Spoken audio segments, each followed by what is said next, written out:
Hello, Henry. Hi, how's it going? All right, and yourself? Pretty well. Pretty Good, well. good. I wanted to ask you. I'm at a conference in DC that's attended heavily by educational publishers. A lot of product developers, a lot of executives, a lot of people talking about what they think they're going to be doing in the gaming space for learning. And I thought, they should hear from some folks that have some thoughts about this. Folks that the gaming industry, those involved in the education arcade or games for learning or games for change might certainly have some guiding thoughts to recommend to them. So I wanted to reach out and see if you might be able to share a few thoughts about edugaming. Well, I think one of the more distressing things that has emerged in the last year or two in the space of educational gaming has been the emergence of this concept of gamification. And in many ways, I think gamification is turning a decade's worth of research on games and learning on its head. That is a decade ago when Kurt Squire and Eric Klopfer and Alex Chisholm and others began thinking about the games to teach and education arcade project, the first thing that was clear was that the motivation came from meaningfully connecting what we were trying to learn with the activities of the game. That it was very much about the intrinsic motivation of learning. And then as we spoke to this content experts, we often said, how do you translate knowledge in a book into activities in the game? That is, what does this knowledge allow players to do? And how do we embed that knowledge through the activities that shape the gameplay? And I think that's the core insight that drove the first decade's worth of work in this space. Gamification flips it. Gamification sort of says, we don't need to worry about intrinsic motivation. We can simply create extrinsic motivation. We can create a point system that rewards otherwise unrelated behavior and allows people to game the system to maximize the benefits. This, to my mind, is very much like school as we have it right now. Certain students are driven by grades. Grades represent a series of point values. The more that they play the game, the better they get at playing the game. But the grades seem to have very little to do with being motivated by the knowledge and by what they're learning. And the result has been part of what's wrong with American education is we've taken away the intrinsic motivation for people to learn and to engage with new material. So if the education arcade work was very much about promoting that intrinsic motivation and using technology, which we know outside of school really motivates kids to play hard and work hard. That if kids will go to bed early if they're frustrated with a homework assignment, and they'll stay up late if they're frustrated by a level in the game. There's something about the clarity of roles, goals, and methods in gameplay, which makes it a much crisper experience, a much more intense experience for the player than the average homework assignment, which seems murky, which seems abstract, which doesn't seem to have a clear payoff, which doesn't seem to be applied to things that matter in the lives of kids. So I fear that at the present time what's going to happen is people coming late to the party are going to gravitate toward gamification as the model and get rid of what's been really powerful and exciting for researchers over the past 10 years. So would you say that for those that are pursuing a gamification path, basically trying to entice students with point-driven systems or other kinds of game mechanics, that that is a surefire path to that Spinach Sunday you've spoken about in past presentations? Yeah, I think that gamification is going to give us a system that has all of the entertainment value of a bad lecture and all the educational value of a bad game. That it's the worst side of games and learning. It is indeed Spinach Sunday, as people have been describing. So what sort of recommendations do you think are important for publishers to keep in mind for effective learning games? Well, I think we start with the notion of clarity of roles, goals, and means. Those are the kind of key mechanics of any game system. Who am I, what am I trying to do, and how am I going to be able to do it?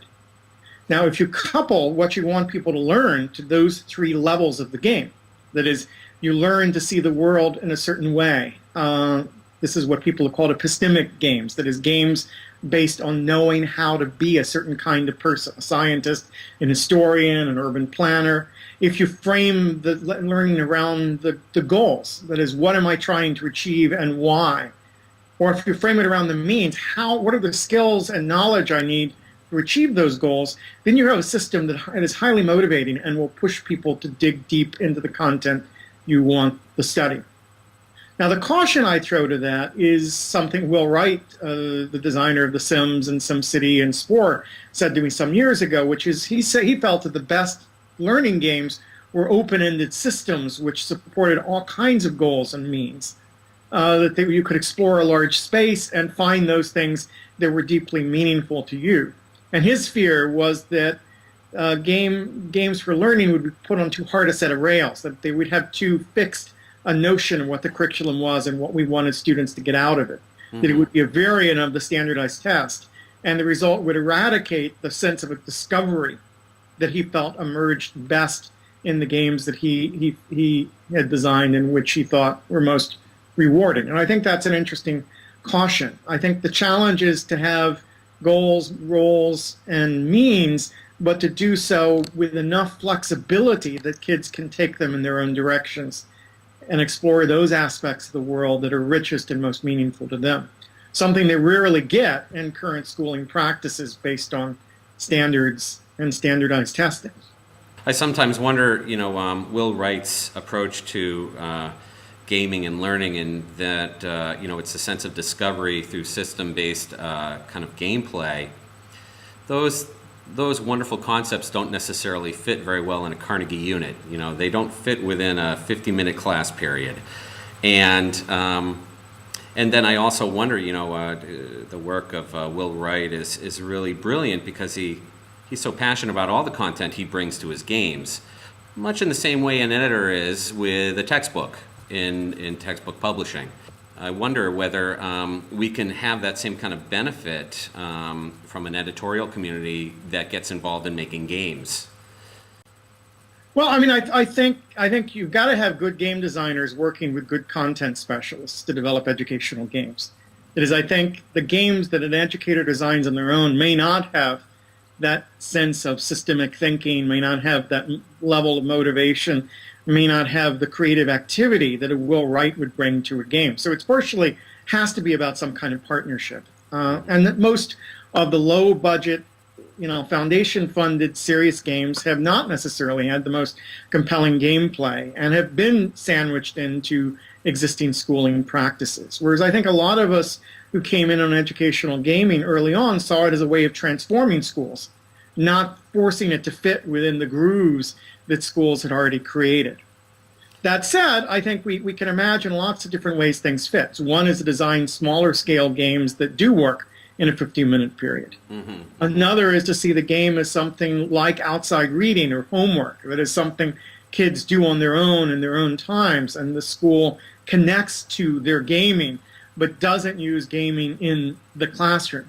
That is, it's this school, we've often used the metaphor in our work of thinking of the textbook as the cheat sheet for the game. That is, what Kurt Squire found early on in his research when he was using Civilization 3 to teach world history classes was he found students sneaking into the classroom early, flipping through the textbook to try to get some tips on how they could do better in the game. They didn't really want to be seen by their classmates looking at the textbook, but they knew that there was information there that they needed. And one of the questions was, how could you redesign the textbook to better support their gameplay activity and to really enhance the kinds of learning that was emerging organically from their engagement with the game as a system? That's a great idea. Think about what you can do to reinvent the textbook to enhance the gameplay, to enhance the learning, so people are eager to get into the book. Exactly.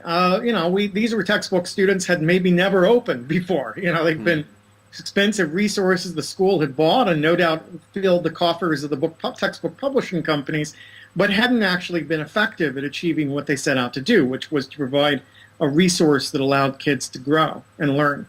And I think it's about reimagining the coupling of the textbook and the game is where the real educational benefit may come. And it may be the game is not in the classroom. Maybe the classroom is where we talk about what we learned in the game. The teacher says, remember that level you were playing last night? What worked, what didn't? Let me draw on the blackboard the formulas that help you understand what the successful strategies look like, and then go back and play the game again and see if applying those formulas will enhance your mastery over the game. It could be a back and forth dialogic process. It need not be one thing replaces the other. And the analogy I often use is to the Model United Nations.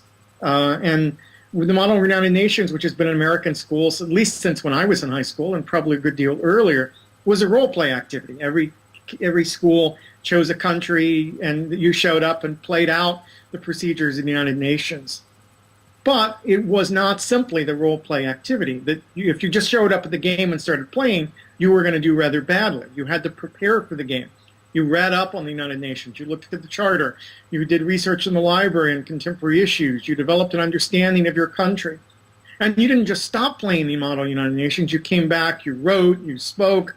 The teacher built on it for the rest of the semester in a successful social science class. So if we think of the game as like the Model United Nations, the centerpiece around which other kinds of learning takes place, then we have a much better way of understanding how textbooks, classroom activities, and games can fit together to create an overall learning experience.